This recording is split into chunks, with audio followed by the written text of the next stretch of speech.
والصلاة والسلام على رسول الكريم سيدنا محمد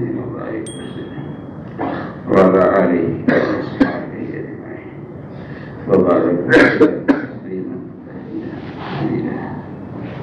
أما بعد، أعوذ بالله من الشيطان الرجيم.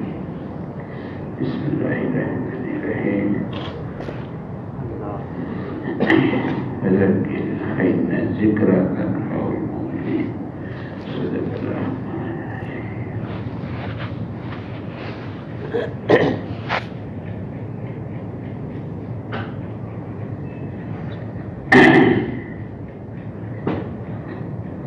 دیکھو جیسے ہوشیار تاجر جو ہے سیزن پوری ہوئی سیزن کے بعد اپنا حساب کتاب دیکھتا ہے کہ سیزن میں کیا کمایا ہے، سیزن میں میرے اندر کیا فرق آیا، میرا مکان اچھا بنا، کپڑے اچھے بنے، بیوی کے زیور بنے، بچوں کی شادیاں ہوئی ہے، آدمی کرنا چاہیے نہ نہیں تو ہوشیار اور سمجھدار تاجر جو ہے سیزن کے بعد یہ ساری چیزیں دیکھ رہے ہیں.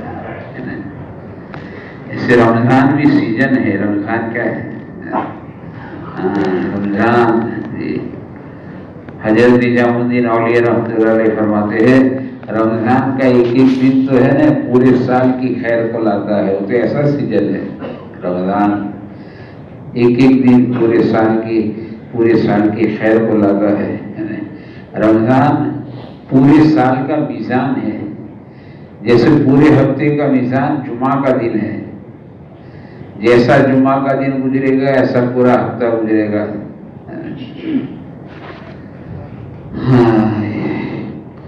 اور پورے سال کا میزان رمضان کا مہینہ ہے. رمضان جیسا گزرے گا ایسا سال گزرے گا.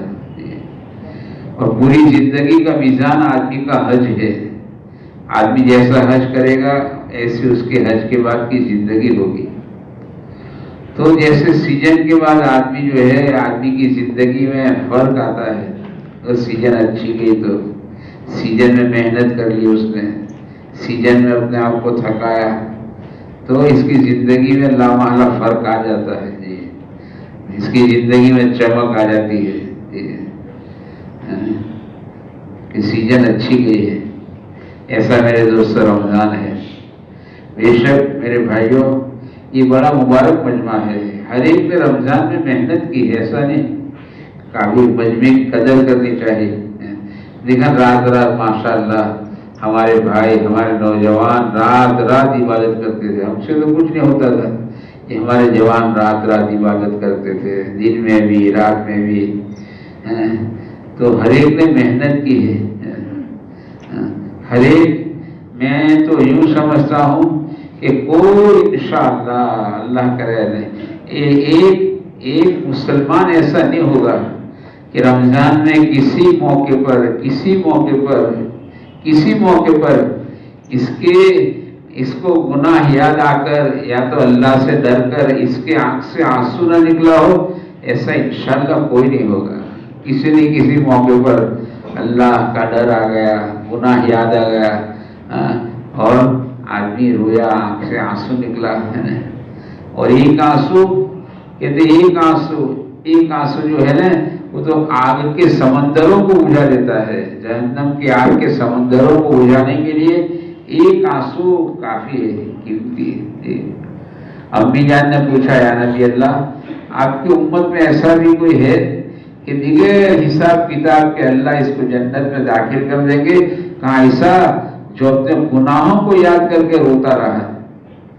اللہ بغیر حساب کے گناہوں کو تو انشاءاللہ مجھے لگتا ہے کوئی جوان، کوئی ہمارا بھائی، کوئی ہمارا بڑا جی ایسا نہیں ہوگا کہ جس کو رمضان میں کسی نہ کسی موقع پر گناہ یاد نہ آیا ہو، اللہ کا ڈر آیا ہو اور آنکھ سے آنسو نہ نکلا ہو. ایسا نہیں ہوتا ہے. رمضان اللہ نے ایسا رمضان جو مسلمان کا دل اللہ نرم بنایا ہے. رمضان کا چاند ہوتے ہی مسلمان کا دل بدل گیا تھا. اس کا دل نرم ہو گیا ہے. مسجدوں میں رہتا تھا، قرآن پڑھتا تھا، ماشاءاللہ اللہ سے مانگتا تھا. رات عبادت کرتے تھے ہمارے بھائی. گناہوں سے اپنے آپ کو بچاتے تھے جی، اللہ کو راضی کرنے والے اعمال کرتے تھے، ہر ایک نے اپنے کھارے پسینے کی کمائی کا ماشاءاللہ زکوٰۃ، صدقہ، خیرات، یہ سارے کام کیے ہیں۔ اللہ قبول کر لے، بے شک اللہ قبول کر، مایوس نہیں ہونا چاہیے۔ اللہ تو بڑے رحیم ہے، اللہ بڑے رحیم ہے جی۔ اللہ کا نام ہی شکور ہے، اللہ کی ذات شکور ہے۔ بندہ آدھی کھجور صدقہ کرتا، آدھی کھجور، اللہ تعالیٰ اس کی پرورش کرتے ہیں، اس کی پہاڑوں کے مانند۔ اور آدھی کھجور کہاں اور پہاڑ کہاں، بندہ آدھی کھجور صدقہ کرتا ہے، اللہ پہاڑوں کے مانند اس کی پرورش کرتے ہیں۔ اللہ کی ذات تو ایسی شکور ہے، اللہ کی ذات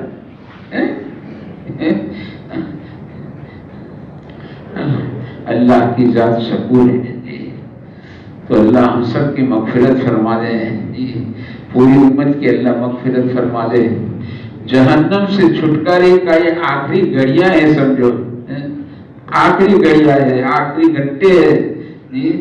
تو اللہ تعالیٰ سے ہمیں جہنم سے چھٹکارا مانگنا چاہیے جی، دل ہی دل میں مانگو، ہاتھ اٹھا کر مانگو، لیکن اس سے اظہار ہو، دھیان جہنم سے چھٹکارا، یا اللہ جہنم سے چھٹکارا دے دے، یا اللہ جہنم سے، اللہ سے خوب مانگنا چاہیے۔ یہ آخری گھڑیاں ہیں نا، بہت قیمتی ہے یہ گھڑیاں، آخری گھڑیاں بہت قیمتی ہے۔ عمل کا آخر ایک تو عمل کا اول ہے اور ایک عمل کا آخر ہے۔ عمل کا آخر بہت قیمتی ہوتا ہے، عمل کے اسے دعاؤں کے اندر ہے۔ پیارے نبی نے دعا مانگی ہے اس کا، یا اللہ میرے عمل کے آخر کو اچھا بنا دے، کیا مانگا؟ یا اللہ میرے عمل کے آخر کو اچھا بنا دے۔ عمل کا آخر اچھا بن گیا، انشاءاللہ عمل اچھا بن جائے گا۔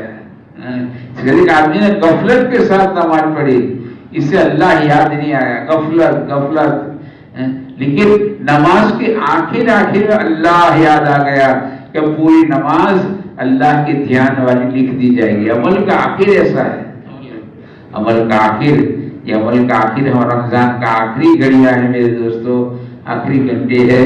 اللہ کا مہمان آسمانوں سے آیا ہے اور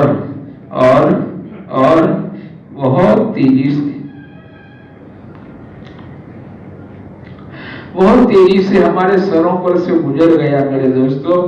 اللہ تعالیٰ ہمیں رمضان کی عبادات کو قبول فرمائے، روزوں کو، تلاوت کو، ذکر کو، صدقہ خیرات کو اللہ تعالیٰ قبول فرمائے۔ اسے اللہ سے خوب مانگنا چاہیے، مانگنے کی گھڑیاں ہیں، ہم غافل نہ رہے، کہیں غفلت میں نہ گزر جائے۔ چند گھنٹے، پتہ نہیں آئندہ رمضان اللہ سب کو نصیب کرے، لیکن جب اللہ کے نبی نے فرمایا کہ جب نماز پڑھے تو یہ سمجھ کر پڑھ کہ میری زندگی کی آخری نماز ہے۔ حالانکہ نماز تو 2-3 گھنٹے بعد آ جاتی ہے، پھر جو حضور کی نصیحتوں میں ہے کہ نماز پڑھے تو یہ سمجھ کر پڑھ یہ میری زندگی کی آخری نماز ہے۔ حالانکہ نماز 2-3 گھنٹے بعد آ جاتی ہے۔ رمضان اب 1 سال کے بعد آئے گا، 11 مہینے کے بعد آئے گا، تو ہماری کیفیت کیسی ہونی چاہیے؟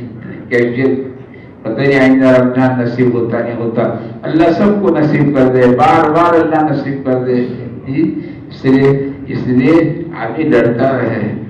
اللہ ڈرنا جو ہے نا آدم علیہ السلام کا راستہ ہے، اللہ کے قریب کر دیتا ہے۔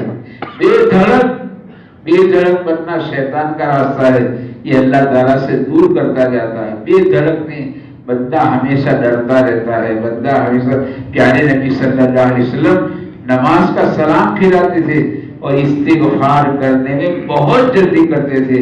حالانکہ آپ کی نماز امام الانبیاء کی نماز ہے، ایسی نماز پڑھی حضور نے، اور ایسی نماز پڑھنے کے بعد بھی پیارے آقا صلی اللہ علیہ وسلم استغفار کرنے میں بہت جلدی کرتے تھے۔ کہتے آپ کی شان ابدیت ہے کہ آپ کو ڈر ہے کہ میری نماز میرے منہ پر مار نہ دی، حضور کو ڈر ہے میری نماز میرے منہ پر مار نہ دی جائے، تو آپ استغفار کرنے بہت جلدی کرتے، آپ کی شان ابدیت ہے۔ اس کے جمعہ کے دن بھی حضور پاک صلی اللہ علیہ وسلم پر ایک خاص کیفیت رہتی تھی۔ جیسا جمعہ کا دن ہے تو جمعہ کے دن پیارے نبی صلی اللہ علیہ وسلم پر ایک خاص کیفیت رہتی تھی۔ کیوں؟ کہ قیامت جمعہ کے دن ہے۔ قیامت کب ہے؟ کہ قیامت جمعہ کے دن ہے، تو تو حضور پر جمعہ کے دن ایک خاص کیفیت رہتی تھی، ایک ڈر رہتا تھا کہ جمعہ قیامت جمعہ کے دن ہے. اسے اللہ پاک بھی ہر رکعت میں نماز کی قیامت یاد دلاتے ہیں. بھول مت جانا، مالک یوم الدین، مالک یوم الدین، مالک یوم الدین. جمعہ کا دن حضور پر کیفیت رہتی تھی. تو یہ اللہ کرے ہمارے اندر یہ فکر اللہ کرے پیدا ہو، ڈر پیدا ہو، اللہ سے مانگنا. اپنے رمضان کو قبول کراؤ، جتنی عبادت کی اللہ کی توفیق سے اس کو اللہ کے وہاں قبول کرانے کا. یا اللہ اسے قبول کر لے یا اللہ. اور کہتے کسی حضرت علی فرماتے رضی اللہ تعالیٰ عنہ کہ کام کرنے سے زیادہ کام کی قبولیت کی فکر کرو. کام کرنے سے زیادہ، حضرت علی فرماتے رضی اللہ تعالیٰ عنہ، کام کرنے سے زیادہ کام کی قبولیت کی فکر کرو. ماشاءاللہ کام ہر ایک نے کیا ہے. یہ ہمارے سارے بھائی بہت قابل قدر ہے. باقی عجیب ماحول تھا اور ابھی بھی ہے. قرآن کی تلاوت کا، نمازوں کا، ذکر کا، دعا کا، رونے کا. مسجدیں ماشاءاللہ بنی ہوئی تھی 24 گھنٹے رات میں. تو ہر ایک نے بہت کام کیا، وہ عبادت کی ہے. گاڑی بشری کی کمائی کا صدقہ خیرات کیا ہے. بتاؤ پورے سونگڑ میں سے پتہ نہیں کتنے روپے صدقہ خیرات، کتنے سفیر آئے سونگڑ کے اندر، ہر ایک کو دیا ہے. جی کتنی غریب پروری ہوئی، کتنی بیوہ پروری ہوئی، کتنی یتیم پروری ہوئی، ہر ایک نے کیا ہے. ہر ایک اللہ اسے قبول کر لے بھائی. اس لیے اس کو قبول کرانے کا. تو علی فرماتے کام کر رہے زیادہ کام کی قبولیت کی فکر کر لیں، اسے قبول کر لیں اور اللہ سے مانگے. یہ مانگنے کا موقع ہے، آخری گھڑیاں ہے رمضان کی. تو اللہ تعالیٰ کی رحمت بڑی متوجہ ہوتی ہے، اللہ کی رحمت متوجہ ہوتی ہے. اسے قبول بھی کرا رہے اور اللہ سے مانگے یا اللہ رمضان میں بھی توفیق تو نے دی تھی، رمضان میں توفیق تو نے دی تھی. اللہ رمضان کے بعد بھی توفیق کے دروازے ہمارے لیے کھول دے رہا. رمضان کے بعد ہماری زندگی اللہ میں رمضان جیسی ہو. اپنی زندگی حرام سے پاک ہے. جن کاموں سے اللہ ناراض ہوتے ہیں ان کاموں سے، ان عملوں سے اپنے آپ کو خوب بچانا. جن کاموں سے اللہ ناراض ہوتے ہیں ان کاموں سے اپنے آپ کو خوب بچانا. جیسے رمضان میں ہم نے نمازوں کا اہتمام جماعت کے ساتھ کیا ہے، رمضان کے بعد بھی ہمیں نمازوں کا فکر، نمازوں کا اہتمام. جیسے رمضان میں قرآن کریم خوب پڑھا ہے، شاید گہرے رمضان میں اتنا قرآن نہیں پڑھ سکتے ہیں، تو جتنی اللہ توفیق دے. بڑے فرماتے ہیں روزانہ آدھا پارہ پڑھنا چاہیے. روزانہ کون پارہ؟ جی اس لیے کہ کتاب میں آتا ہے کہ جس نے 40 دن میں قرآن ختم کیا اس نے قرآن کریم کے ختم کرنے میں بہت دیر کر ڈالی. اس سے بڑے کہتے ہیں روزانہ ایک پارہ پڑھو. حافظ قرآن 3 پارے پڑھے، جتنی اللہ توفیق دے قرآن پڑھے. دعاؤں کا اہتمام کرے، اللہ سے مانگنا نہ بھولے. اللہ سے مانگنا یہ اصل در ہے میرے دوستو. ہمارے مسائل یہاں سے حل ہوگے، ہماری ضرورتیں یہاں سے پوری ہوگی. اللہ کے ساتھ کا تعلق ہمارا قائم رہے. کہتے پھر جو دلوں میں چین آتا ہے، سکون، تو بہت بڑا مسئلہ ہے آپ کا. بہت سارے ٹیلی فون آتے ہیں کہ بہت بےچینی رہتی ہے. تو دلوں میں جو چین اور سکون آئے گا نا، وہ چیزوں سے نہیں آتا ہے. وہ جو کہتے ہیں اللہ کے تعلق سے آتا ہے. دلوں میں جو چین اور سکون آتا ہے وہ اللہ کے تعلق سے آتا ہے. ہمارا اللہ کے ساتھ کا تعلق باقی رہے. اللہ کی محبت، اللہم انی اسألک حبک، اللہ کی محبت مانگتے رہے، اللہ سے مانگتے رہے. اپنی زندگی صاف ستھری بنا رہے. جن کاموں سے اللہ سے روکا اس سے ہم اپنی زندگی کو روک دیں گے انشاءاللہ. اور ہماری زندگی اللہ کرے احتیاط والی، تقوی والی، اللہ کی مرضیات والی ہماری زندگی گزرنی چاہیے. تو انشاءاللہ اللہ ہماری دنیا بھی خوشگوار بنا دیں گے اور آخرت بھی اللہ تعالیٰ ہماری شاندار بنا دیں گے. جی اللہ کی ذات تو بڑی رحیم ہے، بڑی رحیم ذات ہے. اس سے سینکڑوں ماؤں سے زیادہ مہربان ہے میرے دوستوں اللہ کی ذات. اس لیے یہ ہمارا دن، یہ گھنٹے بہت قیمتی ہے. عید کا دن یہ عید کی رات ہے. جی اللہ لہجہ جانتے ہیں کہ ہو سکتا ہے آج کا دن آخری دن ہو رمضان کا، ہو سکتا ہے شام کو چاند ہو جائے، کل عید ہو جائے، اللہ لہجہ جانتے ہیں یہ بہت قیمتی ہے جی۔ تو عید کی رات انعام لیلۃ الجائزہ بدلے کی رات ہے، تو اللہ کی طرف متوجہ ہے۔ عید کا دن اللہ کے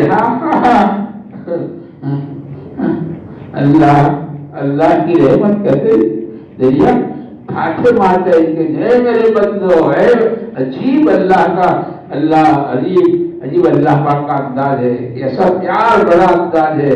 میرے بندو مجھ سے مانگو، تم جو مانگو گے آخرت کے بارے میں تم کو عطا کر دوں گا۔ دنیا کا سوال کرو گے تمہاری مصلحت پر نظر کروں گا، اللہ پاک کہتے ہیں۔ تو ایک مصلحت پر نظر، اسی طرح بچہ چھری مانگتا ہے تو ماں چھری دیتی نہیں ہے، بھلے ہوتا ہے ماں نہیں دیتی۔ ماں جانتی ہے کہ چھری دے گے تو اس کا نقصان، انگلی کٹ جائے گی، ہاتھ کٹ جائے گا، تو ماں نہیں دیتی۔ بچہ سمجھتا نہیں، بچہ مانگتا ہے، ہوتا ہے، ماں دیتی نہیں ہے۔ ایسے دنیا کی کوئی چیز مانگی، اللہ ہماری مصلحت پر نظر کریں گے۔ آخرت کے بارے میں جو بھی سوال کرو گے میں تم کو عطا کر دوں گا۔ اے میرے بندو، کیسا پیار بھرا انداز اللہ کا ہے۔ اے میرے بندو، اے میرے بندو، تم بخشے بخشائے چلے جاؤ۔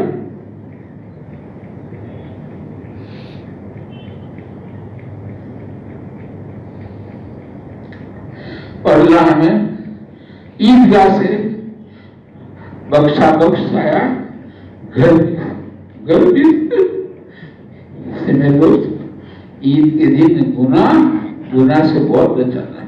مسلمان کی خوشی اتنی سستی نہیں ہے کہ اپنی آخرت کو بگاڑ دے، اس لیے اپنے بچوں کو، اپنی بچیوں کو بھی سمجھاؤ، بچیوں کو سمجھاؤ، ماں بہنوں کو سمجھاؤ کہ رمضان کا عید کا دن کیسا گزارنا چاہیے۔ حضرت غوث پاک رحمۃ اللہ علیہ فرماتے ہیں کہ عید کے دن کو تیسرا کلمہ ہے سبحان اللہ، الحمدللہ، لا الہ الا اللہ، اللہ اکبر۔ حضرت غوث پاک رحمۃ اللہ علیہ فرماتے ہیں کہ عید کے دن کو یہ تیسرے کلمے سے مزین کرو، شرمگارو۔ عید کا دن بھی شرمگارنے کا دن ہے، تو عید کا دن حضرت فرماتے غوث پاک رحمۃ اللہ علیہ عید کے دن کو تیسرے کلمے سے مزین کرو یہ شرمگارو۔ تیسرا کلمہ میرے دوستوں خوب پڑھے، اپنے عید کا شرمگار ہے۔ ایسی عید میرے دوستوں ہم گزاریں گے اور اللہ تعالیٰ سے خوب مانگے تو اللہ کرے رمضان کے بعد کی زندگی ہمیں رمضان جیسی ہے نا، حرام سے پاک، حرام ہماری زندگی سے نکل جائے، حرام نکل جائے جی، حرام ہماری زندگی سے نکل جائے، زندگی ہماری حرام سے پاک ہو جائے۔ اللہ سے اس کو خوب مانگنا چاہیے، اللہ ہمیں اس کی توفیق عطا کروائے۔